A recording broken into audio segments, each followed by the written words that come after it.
Hello everyone, welcome back to another episode of Ground Sports News. In this week's segment, we'll be discussing all the recent stories from the Champions League all the way down to your local club, and all the big breaking news across the footballing world. Ladies and gentlemen, it's match day.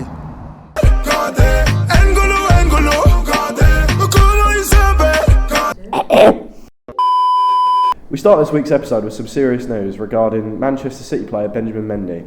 Katie Humphries tells us more about the developing story. On Tuesday, Benjamin Mendy was charged with 2 offences of rape and appeared at Manchester's Magistrates Court via video link on Wednesday. The 27-year-old footballer, who remains in custody, is now facing 6 counts of rape and 1 count of sexual assault. The charges relate to 4 complainants over the age of 16 and are alleged to have taken place between October 2020 and August 2021. Judge Steve Everett, Honorary Recorder of Chester, set a further date of December the 22nd to deal with the 2 new rape charges and other matters ahead of the trial. Once this information was released, obviously a lot of news outlets were quick to reporting this, and some of their online articles have in fact included photos of Chelsea goalkeeper Edouard Mendy instead of Benjamin Mendy, and Edouard Mendy took to Instagram criticising these media outlets and said this: "It's sad to see that in 2021 in France as well as in England, for some, black people have neither names nor distinct faces. These mistakes of photos appear anecdotal, but actually they are quite the opposite. They are highly symbolic. It's not that complicated to differentiate 2 faces, especially when football jerseys is of valuable help." This Instagram post was reposted by Real Madrid's Ferland Mendy, who has also been confused in the media outlets. Back to you, Finn, in the studio. We now head over to Luz Petman, who's about to discuss an FA Cup scandal involving Exeter. Moving on now, an FA Cup replay between Exeter City and Bradford City will have to go to another replay. Yes, a replay of a replay. The game finished with a 3-0 win to Exeter, but after it was found that Exeter City made an illegal substitution. This season's rules in the tournament allow clubs to use 5 substitutes during the game rather than the normal 3, and an extra time with a 6 only permitted as a concussion change. Josh Key was brought on in place of Sam Nom at the start of extra time for Exeter City. The 6th switch of the fixture from manager Matt Taylor, and there were no indications that concussion protocols were followed. As a result, the FA and PGB may have deemed Key to have been an eligible player, a move punishable at Exeter City, potentially being forced to forfeit the tie.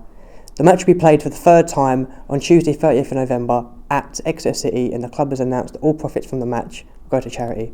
That's all from me, back to you, Finn, in the studio. Now we head over to Katie Humphries, who's reporting on the Champions League ties that took place November 23rd and 24th. Yes, Finn, it's a very cold and windy Friday morning here outside Ground Sports Studio, and I'm about to run through the Champions League score for all 4 English clubs. So starting off with Man United, they sacked Ole Gunnar Solskjaer on Sunday after their 4-1 defeat against Watford. So Michael Carrick is in caretaker charge until they find a permanent manager. So the Red Devils won 2-0 against Villarreal, Ronaldo scoring in the 78th minute. And Jadon Sancho getting his first goal for Man United, scoring in the 90th minute. And then the second game on Tuesday was Chelsea-Juventus. Chelsea winning 4-0, absolutely thrashing the Serie A side. Trevor Chalobah getting the first goal in the 25th minute, his first Champions League start, and getting a goal. Reece James getting a goal in the second half in the 55th minute, a lucky fan getting his shirt at the end. Callum Hudson-Odoi getting a goal just 3 minutes after in the 58th minute. That is 3 goals, all from the academy players. And then Timo Werner securing those 3 points in the 95th minute.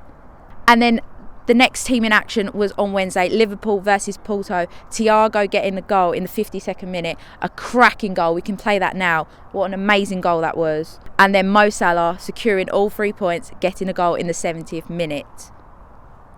And then the final game, Manchester City versus PSG. City did get a 2-1 win, despite going 1-0 down through Mbappe in the 50th minute.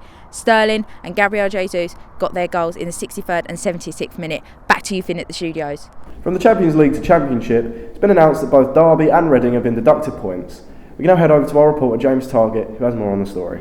Yes, hello everyone. We have some breaking news, and it is that Derby County have been hit with a 9-point deduction, whilst Reading have also been hit with a 6-point deduction of their own. Starting with Derby County, the Rams have already been deducted 12 points at the start of the season, and this is because of the club entering administration. Well, they've now been hit with a further 9-point deduction for historical financial breaches under former owner Mel Morris. It takes the total penalty points to -21 just in this season, and now the Rams are currently bottom of the table. Moving on to Reading. They have announced they have accepted a 6 points deduction from the EFL for breaking financial rules. Deduction is immediate and it leaves the Royals 21st in the Championship on 20 points. All of this news is from the 29th of November. It's the latest we have. If there's any more, we'll report on it. Anyway, back to you in the studio, Finley. As we're approaching January, that can only mean one thing. It's time to find out which players could potentially sign for your club. So Lewis, what's happening? Yes, Finley, there's now only a month left until the January transfer window opens and clubs can sign brand new players. We'll now do a roundup of the biggest news for the upcoming January transfer window. Man City will now step up their efforts to secure 26-year-old England winner Raheem Sterling's on a long-term contract, as he's recently been linked to a move to Barcelona and has recently come out in the press saying he's not happy at Man City. Speaking of Man City's young left-back Alexander Zinchenko has been linked with a move to Newcastle, who now have a new owner and not new money coming in. Manchester United have joined several clubs, including Tottenham and Newcastle, in the race for young Fiorentina forward Dusan Vlahovic. Chelsea are said to be relaxed for the future of their young star Mason Mount after he was linked with moves to Real Madrid and Liverpool. Newcastle United, with their new owners and newfound wealth, are now reportedly trying to hijack Man United's attempts of signing England right-back Kieran Trippier from Atletico Madrid. Speaking of Man United, they are currently after Sergej Milinkovic-Savic from Lazio as a potential replacement for Paul Pogba, as he is rumoured to be leaving in the summer as a free agent. Those are the biggest rumours so far, but as we know, Finn, it could always change. Back to you in the studio. Finally, on to our local news, where we'll be speaking with James Target, who will be giving the rundown on all the local football scores from this weekend. Yes, good afternoon, Finley. We had the local scores from the weekend just gone, and we'll start off in League One. It was Shrewsbury Town against Charlton Athletic. Shrewsbury in the bottom four before the game. Charlton 6-game unbeaten run, and Shrewsbury won in the last minute. That ends Charlton unbeaten run, and also means Shrewsbury go out of the bottom four with that game. Moving on, another League One game, Gillingham against Portsmouth. Gillingham just outside the bottom four, and Portsmouth on the up. They're about just above mid-table. Portsmouth actually won that 1-0, and yeah, that was a Jack Tucker own goal in the last minute from Gillingham to give Portsmouth the win. Move on to League Two. It was Northampton against Leyton Orient. Northampton actually won that 1-0 with a Sam Hoskins goal in the 41st minute. So another local team losing there. And we now move on to the FA Trophy. The rest of the scores are from the FA Trophy. Let's go straight into it. We start off with Cray Wanderers against Ebbsfleet United. That game ended 2-2, but as you know with the rules, they go straight to penalties after that. Ebbsfleet lost 5-3 on penalties. There's another local team losing, this time on penalties. Ebbsfleet were actually 2-0 down in that game, so they were lucky. They scored right in the last minute to take it to penalties. We then move on to Bath City against Dartford. That ended 0-0, very boring game. But, as I said, it goes straight to penalties. And Dartford actually won that 5-3. A local team actually winning this time. Who would have thought it? What a joker. Out of all of those scores, only a couple of the local teams won. That's unfortunate. On reflection, we did all fall in the local area this weekend, didn't we? Thank you, Finley. Back to you in the studio. That's all from us at Ground Sports News. Join us next week for another episode. We interrupt this program to bring you a special report. That was pretty good. Jeez. Cheese.